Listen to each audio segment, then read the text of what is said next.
You're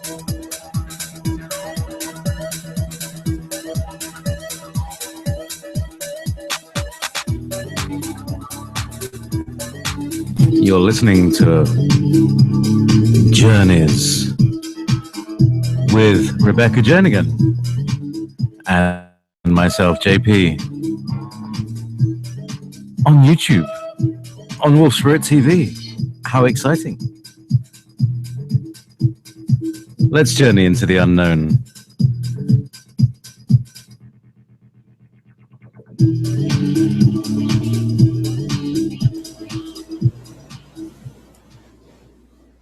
Well, hello. Let me turn on my camera so that you can see me. Yes. Good afternoon. All nice and woolly and cozy, sheepskin and wool, because winter has started here in Scotland, and it's not quite snowing, but it's dark, and it's only like 7 in the evening or something. So, good afternoon, everybody. I hope you're all very well. Listening to our new venture, which is TV, Journeys on TV. We've got one that we're going to do on Camelot. Two that's on Camelot, and one we'll do on Wolf Spirit, kind of as a sort of practice exercise and a sort of backup exercise, and also to be able to, I can talk to my old friend Rebecca. And so, without further ado, my esteemed mentor and co-host, Rebecca Jernigan. Thank you. Wow, that was very nice of you to say. Hello, everyone. I'm having what they call the proverbial bad hair day. So we are not on video today. I do apologize for that. And for some reason, I was sitting here and it was like, I don't know, it was like an hour earlier. And then you said, "Are you ready?" And I was like, and I looked up, and a whole hour, I don't know what has happened to the hour, but it went away because I thought, oh, I have another hour and a half before I have to go on air. And it wasn't. So I lost an hour this afternoon. So I apologize for making us late and not being able to be ready. So there you go. Welcome to the new normal. You may have one clock that is out, you know. Yes. Time zones went. You're forgiven for missing things by an hour in this period. The beginning of November. Nobody knows what time it is. At least for this week. Just be thankful you got feet on the ground. Supposedly we do. Right. Anyway, last time we were on, we made a lot of. I had made a lot of notes about some of the things that I wanted to cover, and it's been quite an interesting week since the last time we were on, JP. And one of the things that I wanted to talk about, because Halloween took place over here. I'm not sure if it takes place over in the UK or over any of those places. Does it? Oh yeah, of course. Yeah. Okay, so and of course that brought up like a ton of television shows on ghost hunting, right? And paranormal stuff, right? People doing the seances and what they called the talking board, and et cetera and so forth. And I thought maybe we could, I know it's after the fact, but it does spur a lot of people into action when they see stuff on TV and they think, "Oh, I want to do that. I want to do that." And I watch these people on TV and I think how irresponsible they really are, all for the sake. And honestly, I don't know that they even know they're being irresponsible. It's not that I'm finding fault with them or judging them. I'm not even sure they really recognize what they do when they go into these places and they stir up all the energies and the spirits, and they challenge them, and they try to capture them, and they do all these things, and they talk to them, and et cetera and so forth. And I thought maybe we could cover a little of that if you were so Sounds interested. Like a good idea. Let's deconstruct Halloween for the people.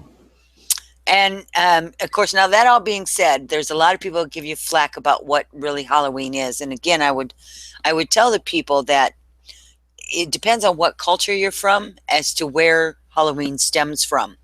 So one person's perspective on Halloween isn't necessarily the perspective of somebody else that lives in another part of the country or has a different culture or has been brought up differently, or history was even different, because some people use Halloween as a sacred day, as a day of kind of giving thanks in a sense, or giving honor to those that have passed on before, that have, not any longer in physical form. So, in this country, it's done as trick or treats. And if people will do a little bit of research, they'll figure out where that comes from. But it's not, for those that may have a kind of a thing about, oh, it's an awful holiday. It doesn't have to be. I think it's really dependent on what is your intent, what is your purpose, and what is it that you're doing it for, et cetera, and so forth. So I would just suggest that people do a little bit more research on Halloween, and that's as much as I want to say on that. Do you want to say anything else on the whole thing of Halloween itself? Oh, well, the one thing that not many people talk about is that it's the day before All Saints' Day. And I would much rather celebrate saints than demons myself. And, but this is my personal preference. And like you do. So my feeling about Halloween is that, and this is what I do almost every year, is I sit out the night. I just make sure that everything's just as it is. And I sit out the night for some reason. Keep a flame going and all of that stuff to call me old fashioned. I don't know. Keep a fire running. Oh, no. I mean, there's really nothing wrong with that, because you've got all the energy of what everybody else is doing, right? That's circling around. So for sure, no, there's absolutely nothing wrong with that. But that, we probably are a little late on Halloween. And if we're still doing this a year from now, we'll do a real show on Halloween and some of the traditions and where they come from in history and stuff like that. I really want to focus today, if you don't mind, on the ghost and the spirit and the demon hunters and et cetera and so forth. I'm sure you've seen some of those shows, the ghost hunters and paranormal the expeditions. Yeah. And I just get really, and every time I watch it, I just get really irritated. I just simply get irritated, because it's taken with, and it's a cool topic. It's a cool thing to be able to communicate with spirit, right? Regardless of who they are, good, bad, or indifferent. But it is the point behind why you're communicating with them. These people go into these, some of them are abandoned buildings, right? Castles, sanitariums, old sanatoriums, some people call them, insane asylums. Some of them were places where the lepers were placed, or people with tuberculosis were placed, and they were all kept from society. And most of these places have since closed down. Many of them were psychiatric hospitals. So there's a lot of extreme amounts of sadness and illness and sickness that, just hangs out in these places. It can be really devastating to people that are energy sensitive when they walk in there, because they get an extreme, overwhelming feeling of, or an onslaught, as it were, of emotions, not understanding what they are. And the more these ghost hunters go out there and do this, the more sensitive they become to the energetics. You'll hear them say, oh, the room feels very heavy. The energy has changed in here. The environment has changed in here. A lot of them get touched. They get scratched. They get pushed. Some of them just, get a cold breeze, or they feel something around them moving. They're not quite sure what it is. So they'll get these senses, and these may not be people that were interested in being energy sensitive. What they are looking for is a definitive physical proof that spirits do reside in and around us. And then a lot of them make a big hubbubaloo about, provoking them. In other words, let's say that there was a tragedy that took place. Somebody shot somebody else, and what they do is they try to re-trigger the event by placing objects that might have been found in the original point of action, right? The point of origin where the shooting took place, and to try to provoke the spirit because somebody says it's haunted, And you have to ask yourself, what is a haunting? Well, how would you describe a haunting, JP? Well, this is a very interesting thing because since I moved into this cottage and I've had the experiences that I've had here, um, my attitude towards ghosts and things is radically different. To me, ghosts are people that don't have bodies anymore. And if somebody's haunted, or some place is haunted, it means that there's an attachment to the place, perhaps by default, like that's the place they died and that's all they know. But there's an attachment to that place that has an unresolved emotional tie with that. And in my experience, it's being able to basically counsel them past. Yeah, that's what I do. I counsel ghosts. I counsel them past what is locking that emotion, and to me, it feels like it's a very, very fine material. And I'm trying to think of the right thing. It reminds me a bit of Chinese rice cracker, not rice crackers, prawn crackers. That very, very fine and very, very light material that is very, very fragile. And the emotional, the quality of emotion that the ghost is holding onto holds this thing together. And as soon as I counsel them, this thing just turns to powder, and the spirit is released. And I sometimes see it, I perceive it as a kind of like a silvery smooth cloud, like a tiny little silvery smooth cloud that kind of around. Okay. So that's my experience of ghosts, what they Okay. are and how I work with them. So in your opinion, if they were around, would that be considered, in your opinion, a haunting? They show themselves. Yes, because and here's the thing: is like you were saying, they are triggered by things. Otherwise, you wouldn't experience them. And I think it's possible for even a spirit that old to lay dormant until somebody comes along and says, "Oh, are you all right?" It's somebody who can see them. But most of the time, they're unnoticed and they sort of dissolve into the walls, as it were. Well, they're on a kind of a almost a little parallel timeline there, like a dimensional thing in a sense.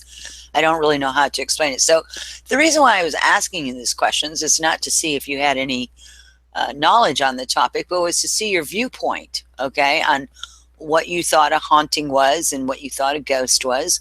So I'm going to throw my 2 cents in with it, because I think it's important for people to understand that a haunting doesn't have to be a negative thing. It just simply means a restless spirit, in my opinion. Much like what you've experienced, is that they kind of contact you, or they let themselves be known to you, or you can see them, however that happens. And then you're able to communicate on some level, certainly sense what it is that they need, that they're stuck there, something that they didn't really require, didn't really want to be, but don't know any other way.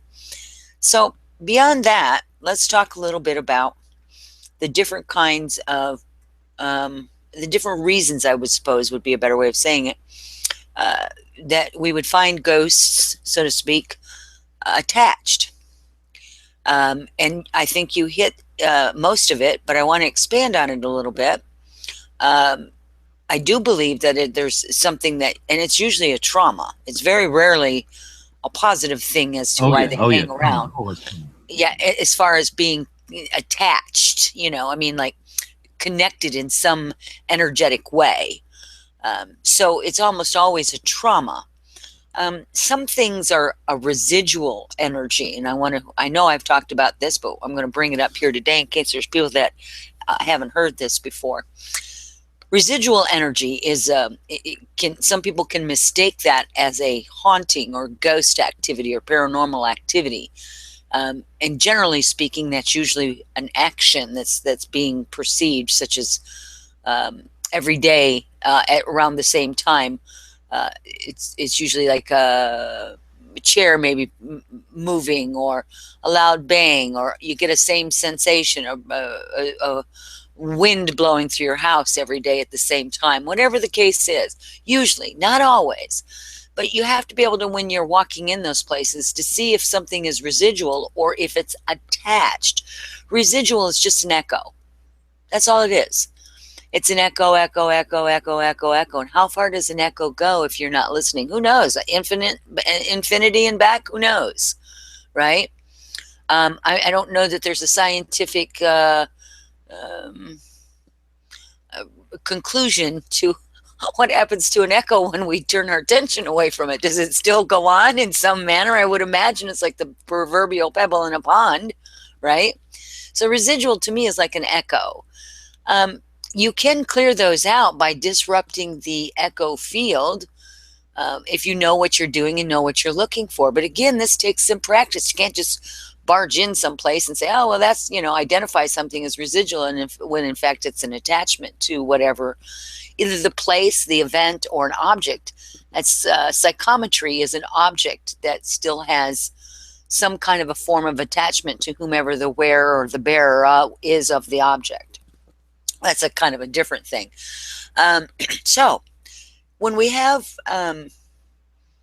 a true attachment, a spirit attachment, a ghost attachment to something, and it is usually because they feel trapped or they're caught in their own kind of loop, and understanding that portions of them have moved on. It's not the whole consciousness of that being. I want really people to understand that, but it's a fragment that's left behind. And that's really what we're witnessing, is that fragment. So whenever you are able to release a spirit, an attachment, their attachment to this earth plane, you're allowing that fragment to rejoin itself, wherever its point of origin is or wherever it's supposed to be. It allows that consciousness of that being to become more whole by the releasing of that fragment. Does that make sense? Yeah, and it's interesting you brought up the idea of the point of origin. This is something that you in your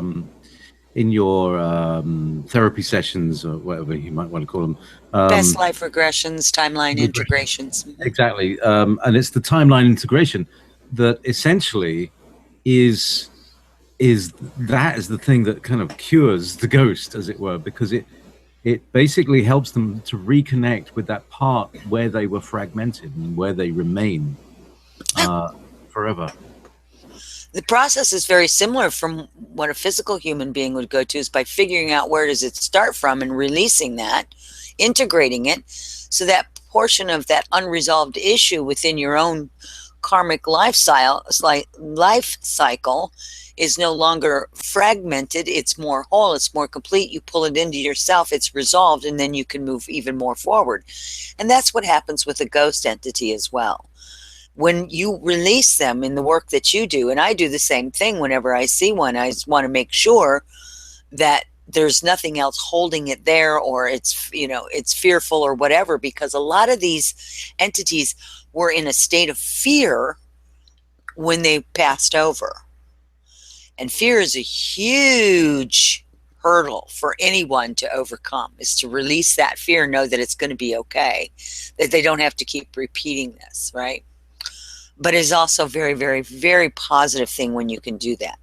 So these ghost hunters, what they do is they just ramshackle right into some place, and they start yelling and screaming and hollering and putting all their equipment out there to prove that there is such a thing, and that there's ectoplasm, and that there's banging noises, and there's this and there's that, because it proves there's a ghost, and they can hear the disembodied voices, etc., and so forth. But then when they leave, it always makes me sad when they leave. I think, do they not understand what they've just done? They have just irritated every energetic level there was in that space, and have stirred that pot, and that beehive has now grown exponentially all by itself. And so now you have this huge amount of energy that's just bursting from this place, whatever it is, in not a positive way whatsoever. It's absolutely irresponsible to do that. If you're going to go ghost hunting, do it with the intent that you're going to release them. But see, here's what we have, is we have all of these places that are supposedly haunted. They're all over the world. right? So these ghost hunters travel all over the world. They get permission. They trample all over these sites. And really, if you want to be really truthful about this, they don't want them to not be haunted because it's tourism. It's money. But the bottom line is that it's wrong to do that and leave everything in this huge state of chaos worse than what you found it. That's right. My opinion, right? That's not what we're here for, is sensationalism. My goodness, they've proven time and time again, that there is something paranormal that goes on all around us all the time. It doesn't matter. I don't care whose property you're on. I don't know that there would be an inch of this earth that hasn't been treaded upon at some point in history, in its beingness on this earth itself, billions of years old, right? So there's always going to be something that has taken place, always. And you can certainly tap into it. It's called the echoes. Those are the echoes, and some of it's residual, some of it is just a signal, a sensation. You have to go pretty deep sometimes to get that real subtle stuff. But I truly believe that every place in this, every inch of this earth has been treaded upon at some point. So, as Alex said, there's never nothing going on. Yeah, there you go. Absolutely correct. Absolutely correct.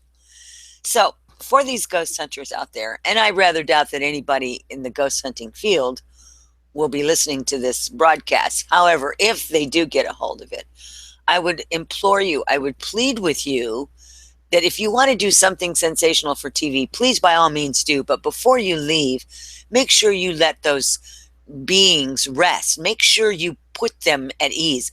Make sure that you will release them. And if you aren't able to do it, you bring somebody in the background and let them do that instead of continually tormenting these souls. Because you think about that. Let's think about that, JP. Let's think that what if you're in a cell and you have chains around your ankles and they're too tight? And if you sit in a certain position or stand in a certain position, it relieves some of that pressure and you get some relief, right? From this horrible pain that you're in, that you're living 24 hours a day, 7 days a week. Part of your consciousness is all the time. And then somebody comes in and pulls on that chain and pulls on it for 2 or 3 hours, and they get that all wound up again inside of you, where you just found a place where you could kind of be comfortable. Maybe you weren't not in pain, but the pain level was enough to where you could tolerate it, where you could still be okay. And then somebody comes along and jerks on that chain and makes you relive that. And just about the time they leave and you find yourself in a comfortable spot, here comes somebody else along and they do the same thing. And it's a repetitive pattern.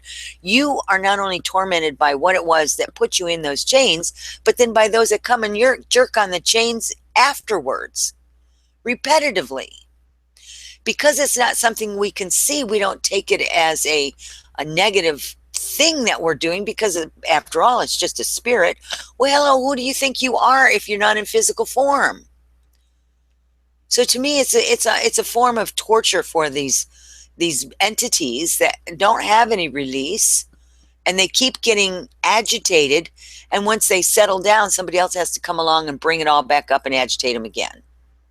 Now, how right is that? Well, like you were saying, it's a bit like going into a prison and just, going around and kicking some of the prisoners, just for the crack, But I think, what we're talking about is a whole other approach to what is called paranormal. And that is, extension of normal. That is like the way I'm thinking about it is that there are many traumatized souls on this planet. Sure. And also in the fourth dimension, i.e. the ghost world, That's correct. And since we're just about to enter the fourth dimension, it may behoove us to be able to deal with some of these creatures, some of these poor traumatized entities, with some tools, knowing that we can help them untraumatize themselves. How about some compassion? Number one, knowing that you're walking into somebody's space, you're walking to somebody's living room or dying room or I don't know, whatever. The words have become a bit weird. Well, yeah. But you're Understood walking what you're into saying. somebody's lounge, and it's go around kicking the chairs around, or you treat the place respectfully if you run somebody's house. So there you go. So number one is that we walk in with respect and compassion, and realize that as far as they're concerned, you're in their space. That's true, because what you're doing is contacting them or trying to contact them on their level, not on a physical level. You're not in the same physical form. So that's a really good point to make. You are. And it is an invasion. It's an invasion of them. And if you're going to invade them, then at least leave them better than how you found them, not more agitated. And, I think the other thing about ghost hunting that is kind of a negative for me is that they're always looking for the negative. Where's the most pain? Where's the most trauma? Where's the most atrocious acts that took place? And it's always about people death or dying, or in like in some of these psychiatric wards that were there, and all the torture that these people were in, prisons, again, psychiatric wards, TB places where epidemics, and they housed all these people. Orphanages were some of the worst places for all the abuse that took place for the children. I mean, those are just horrible. So why do that? If you want to prove that ghosts exist, if that's their big draw, right, into these shows, well, why don't they just go in there with a whole different perspective and ask them to talk to them, instead of, throwing down a gauntlet every time they walk in and saying, you must do this and you have to talk to me because I'm the boss here, because I'm in physical form. Shame on them. And so if they do find the negative, then let's do something about it. Let's cleanse the place. Let's have better thoughts. Let's have better intentions. Let's leave better energy there. The more light you feed something, the less dark it becomes.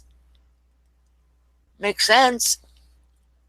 That's right. And we often don't know what it is that's feeding the darkness, and that's what makes it all worse, because people.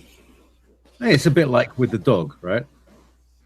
I learned a couple of years ago that dog speak is basically 3 tones.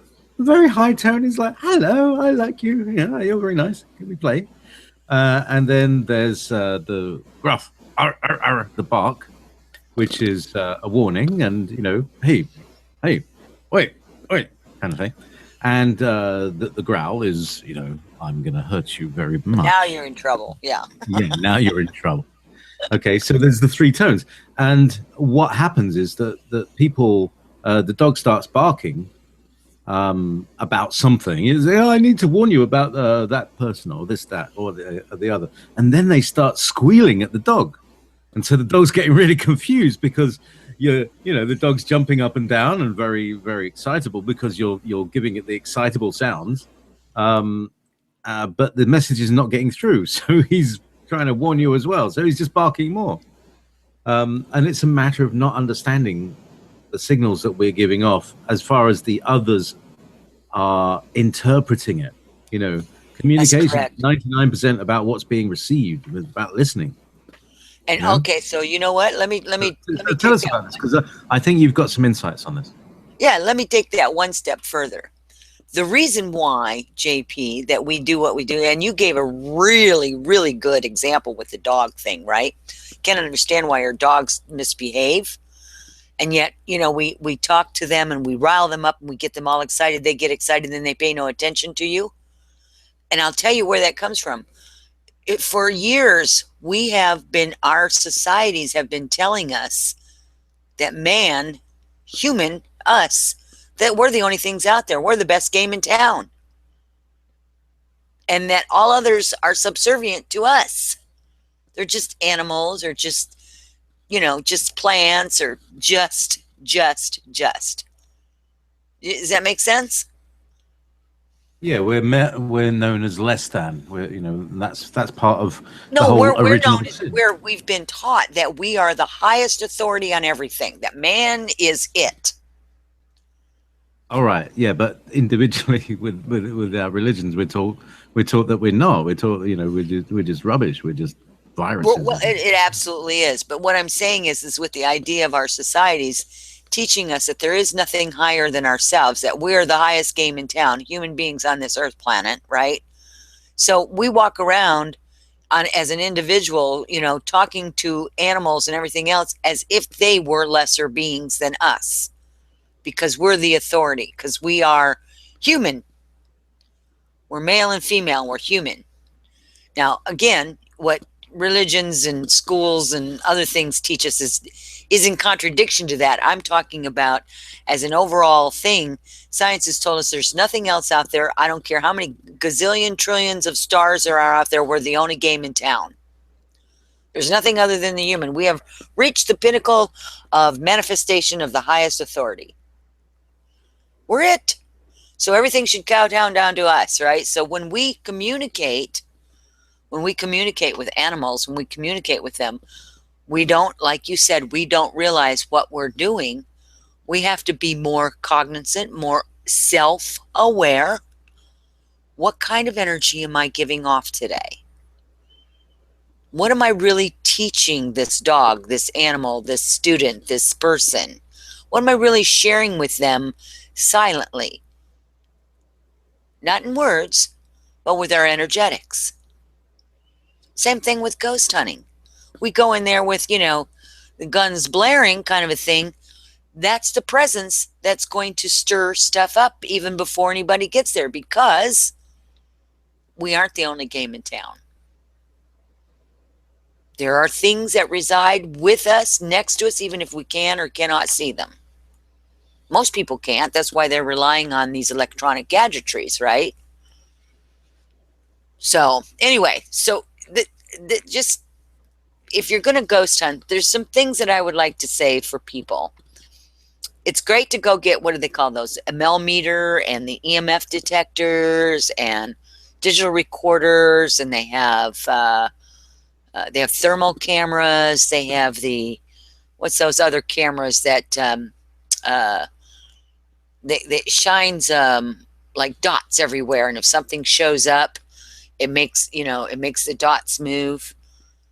Full spectrum camera, right? So they have that available to them. And so there's some other gadgetry. Oh, they've got this, what they call the spirit box. Have you heard of that? Have you heard of the spirit box? The spirit box. Spirit box. No. It's a box that runs off radio frequencies, and it scans for frequencies that you and I can't hear. And if there is an entity in the room and it talks, it comes through this spirit box like a radio signal does. It can respond, and you hear it in its voice. You hear its voice. You hear its word or words. Awesome. EVP. No, it is called a spirit box, and it cycles through radio signals, radio frequencies, much like a radio signal. It's radio frequencies in the room you're in. It's extremely loud. It's got a background noise that would just drive most people insane. And as it's scanning the room for these frequencies, the energetics of the ghost or the entities that are there, they can speak, because they're speaking even if we can't hear them, right, on physical level. Because this spirit box is set up to pick up frequencies you and I can't hear, it then picks those signals up and makes it into an audible sound, and it comes out as words, English words, or sometimes Spanish words. I've even heard them speak in Spanish, depending on where they were at in these spirit boxes. It's called a spirit box. There's another name for them as well. You might look that up. They're pretty fascinating. You being a dude of frequency, that's why I was interested in it. I thought, now that is awesome. Yeah. Yeah. Someday I hope to have one. That'd be cool. That'd be cool. Because it's different than an EVP. Go ahead. I had a guy on my show a few months back, Bill Amels, and he was a ghost, one of these ghost hunters, but a real skeptic. And he would debunk a lot of them because they were actually electrical faults and things like that. So he had all those meters, and he very fifth ray. It's a very fifth ray show. Let's put it that way. It's lots of things that he has. And I said, actually, have you ever caught a ghost on one? Not many. But he's got the EMF meters. And we'll talk about maybe Al Friggs in a minute. But this guy, he's a paranormal investigator who does a lot of work on electrical faults that create these paranormal activities. Or apparent paranormal activity. It's quite interesting. Huh. They also have I wouldn't mind talking but also, Rebecca, who's to say that it's not the electrical fault that is creating the bridge between space-time? Yes. Well, I always thought that EMF thing that everyone was talking about. Everybody talks about the EMF, and there's a lot of EMF signals whenever there's a lot of paranormal activity. Well, that's just an electromagnetic frequency. It's a frequency, right? So if we're talking about electromagnetics and you happen to be in a place where there happens to be a strong indication of that, or it happens to be settling in or flying by or whatever, you probably have a better opportunity to actually capture, connect, sense, or feel, I guess, ghost-like activity, for the lack of a better way of saying it. So I think you're absolutely right. I think, and I always thought it was a frequency anyway, that it's like tuning in to hear certain sounds. Like everybody's hearing has different ranges of what they can hear, just like the eyes, right? And the eyes have a different ability to see. Like you are colorblind, so you have the inability to not see colors in the same way that most people do. So it's the same thing with hearing. But when we talk about hearing, we're thinking about it audible, but hearing and sensing and seeing can also come from levels of just the ability to sense that on what we would call the extrasensory, that which we don't use most of the time. It's not normally accepted, but it's still part of who we are. It's part of our natural tools, built into our DNA. This is the human body bot. This is the human what they call the technology of the human body, is that we have such subtlety of sensorium. Yes. The sensorium in terms of things that can perceive, essentially things that perceive frequencies. That's right. So we have our ears, which perceive frequencies in the audible range. That's because it's audible, because we can hear them. It's tautology, but it basically means that we can hear frequencies from, say, 25, 30 cycles a second to about 14 to 20 kilohertz, depending on how old you are or young you are. Young people hear these things much higher than we can these days, especially if you're an old rock and roller. So not only am I colorblind, I'm also there's certain tones that I'm now deaf to, because all I can do is hear them in my own head. I don't hear them outside my head anymore. But that's that's what happens when you play rock and roll out sometimes. That's right. So we have sensoria, and we have sensoria that we've never been told about. We have sensoria that we experience. For instance, when you walk into a room and there's a picture that's slightly wonky, that's a sense. The sense that things are lined up straight. The sense of symmetry. If a lot of people, I'm trying to center my screen here. If I say, give me the center point between these two fingers, and around there, you see. And we've all got that sense of, there are the ends. This is the middle, right? That's a sense. It's an inner sense. It's like being able to see.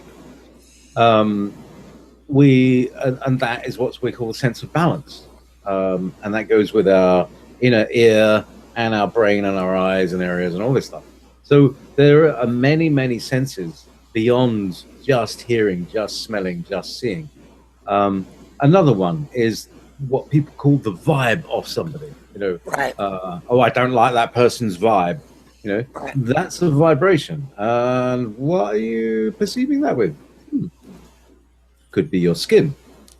Could be that your skin is a sensorium for frequencies that are much lower than your ears can hold, which is why when you stand next to the speaker, you can't hear it, but your cheeks are flapping back because the bass guitar is going do do do do do, and your skin is now part of that sensoria. So we got to understand that we don't just see with our eyes; we see with our pineal gland, right? Right in there, right in the middle of our skull. You'd think that's going to be dark in there, right? But there are retinal cells. It's got a retina right in the middle of your brain. Yep. Right? That's crazy. What's that? What are they doing there? Anyhow, what else have we got? We've got neurons in our stomach. We've got sensoria inside our body that tell us, "Oh my God, you've had far too much to eat," or I fancy some Brazil nuts. Which, now, here's one of the really subtle ones. This is one of the really amazing ones. I know my body, or not I, but this guy knows if I'm lacking in selenium or magnesium, and will cause me to go and get some Brazil nuts if it's lacking in selenium, or some chocolate if it's lacking in magnesium. For instance, you see, your brain knows what's in stuff. We're a self-replicating sensorium for a soul. And I love that. I love that. Love that. And I tell people the story of the grocery store, right? And if you learn to listen to the subtleties of your body, it will tell you what you should be purchasing when you go to a farmer's market, you go to a grocery store, whatever, it will tell you.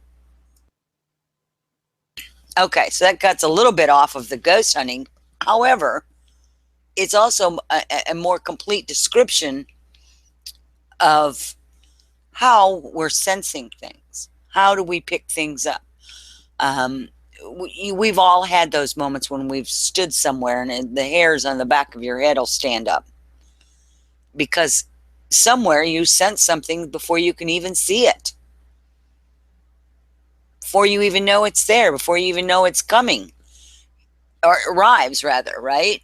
There's just things. If you learn to tune into that subtle body, and unfortunately this construct has been built such that it takes us away and distracts us from all that subtleties. And that's what I'm trying to get across to people, is that they must be more aware of the subtleties that's all around them. First of all, it helps with it to have a healthier life to do that. And when I say healthier, I'm not talking about just our physical health. I'm talking about your mental health, your spiritual health, your emotional health, because you're not so stressed. You're not so focused on keeping yourself busy and distracted. People don't realize what that does. And if you can just step away from it and learn to tap into the subtleties, it brings the crazy, chaotic, constructive world that we have out there into a little bit better focus, so that you're not as maneuvered by it.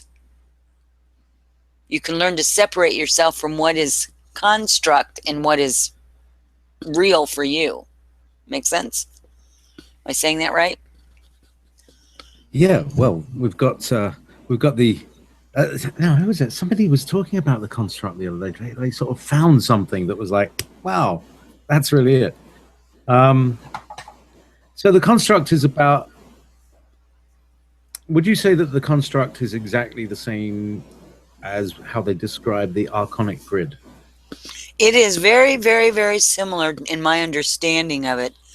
I think I told you about the breakthrough that I had with that.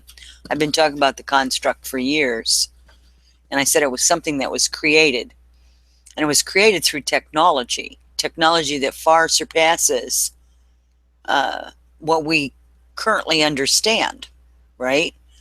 And it's kind of like a blanket, if you will, that surrounds this entire globe, right? This construct. And as a matter of fact, it goes farther out than that, but it's more centrally saturated on this earth because it was meant to be it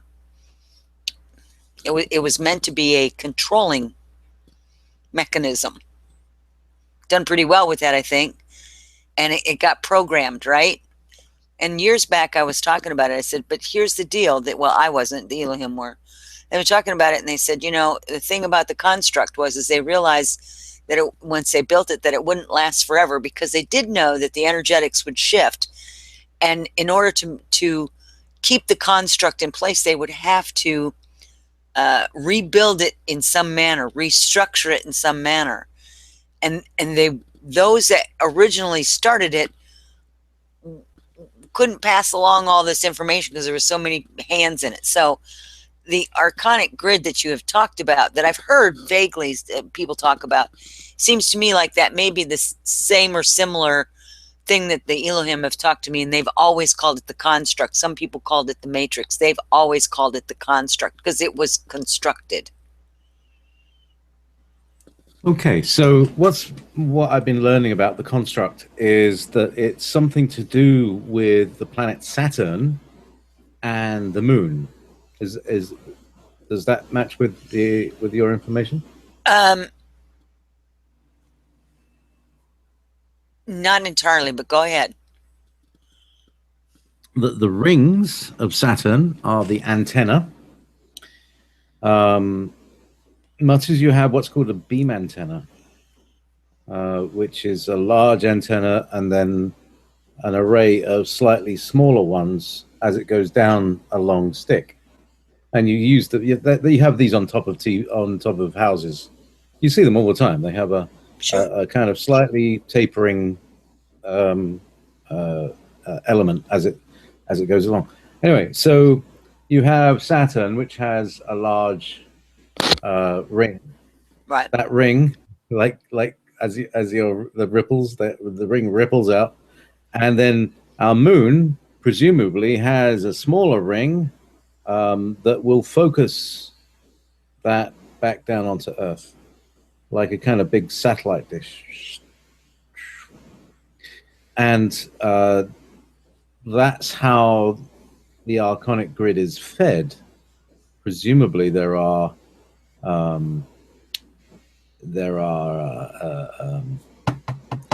stations somehow that rebroadcast it, that kind of amplify it on its way back in, and that might be, just like they live. They may be just stuck on the top of TV stations or on cell towers, on something like that. Just let's not be too paranoid about things, but the thing is that these things are controlling our brains.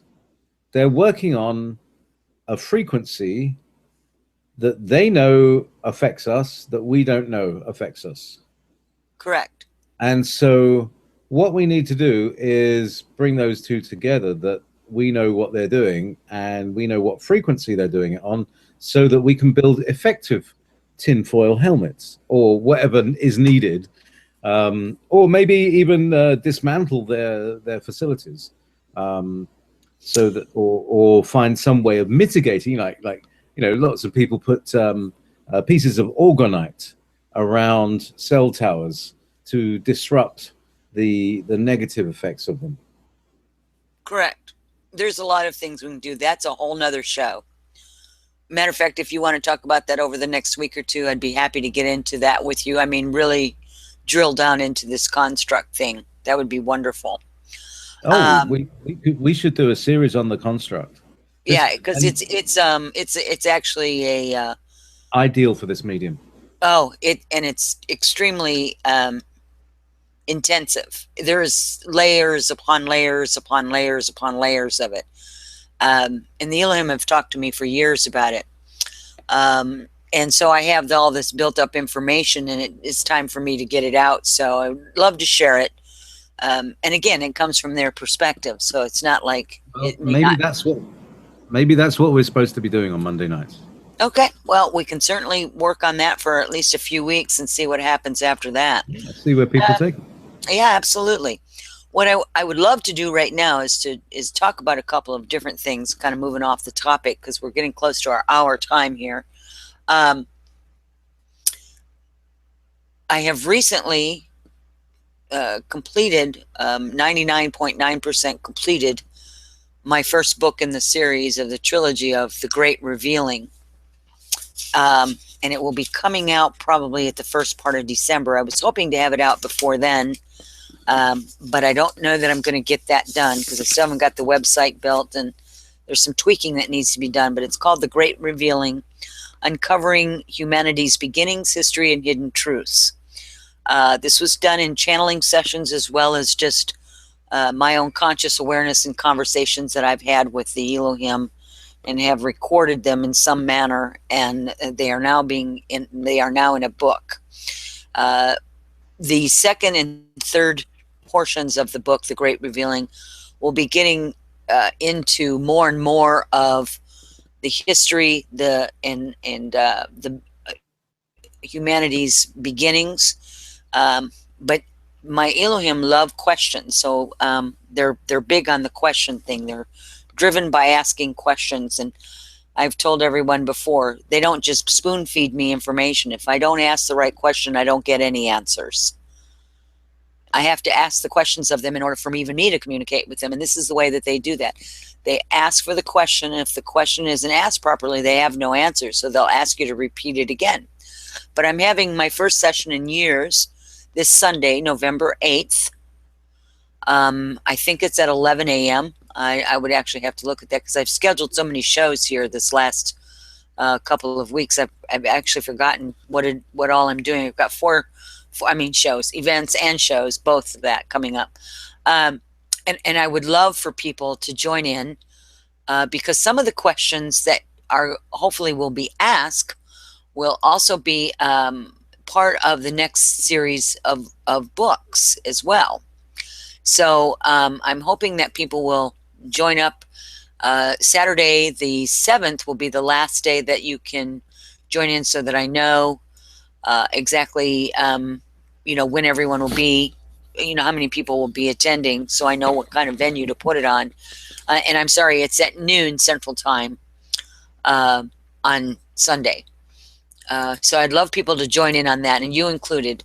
And there's been some people that have reviewed the book already. They will also be asking some questions for clarification and some additional information on what was shared in the book. So that also might be kind of fun for people to come in and sit in on it in this channeling, because it is a Q&A.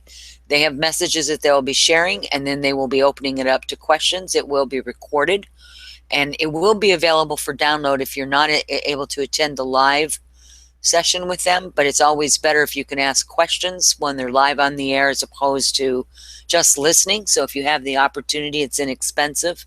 And all the work supports all the monies that would be earned from it supports not only the people that helped me to write it, but also my next step after this is to get it into an actual print form, into an actual physical paperback book. And that takes a lot of money to get that done. So once the book comes out, all the proceeds after everyone's been paid will also go towards getting it in print, and also then beginning the books 2 and 3 on this. So that was one of the things that I wanted to talk about. Before I forgot, I hope I didn't take up too much time with that, but I think it's important because this goes right along with some of the things that you and I are going to be talking about over the next few weeks to few months. Who knows how long that will take. And so this will be quite interesting for everyone involved, because it's really truly unique to spend some time with the Elohim. It really is. So that being said, and my shows are on Tuesdays. My next show is tomorrow, Tuesday at 2 p.m. I have a lady by the name of Nancy Dutour on, and it says How to Talk to Aliens. She is fascinating. The book is a little that she wrote is a little deceiving compared to what the information is. That book is extremely in depth, JP. And she's bringing out all of these very specific references to all the extraterrestrials that have communicated, that have walked on this planet in our government, that has been photographed and everything else. So she's going to be talking about that. Quite fascinating. And then Tobias and Jack will be back Wednesday night from 7 to 9 p.m. talking about the ET languages. They will actually be carrying on some conversations and translations in Lemuria, some Anunnaki language, etc., and so forth. So again, this is going to open up a lot of different avenues for conversations that you and I will be having, as well as some of the classes I wanted to talk about, because you talked about timelines. In December, I'm bringing back I'm bringing back my original timeline integration, past life regression one for people that are just kind of starting out or beginning. And then I have built my new class, which is an advanced class for people who want to explore either their past or present or future outside of what I call the karmic wheel.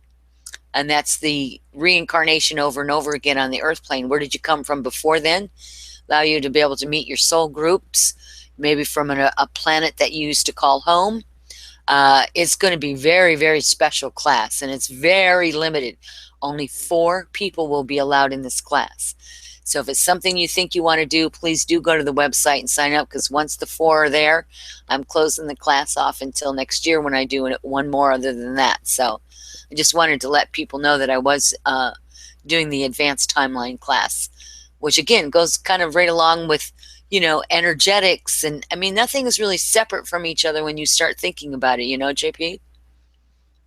It's all connected, and we're all connected with the next hour. So thanks very much, Rebecca. I think this is a good one to start with, and we'll be right along just after that. I'm going to play some Lou Collins show from earlier this morning. So, wonderful, and I can't wait till next week, and the construct is on. Thank you, everyone. Okay, we'll look forward to that. So thank you very much, everybody. This has been Journeys with Rebecca and JP. Bye-bye.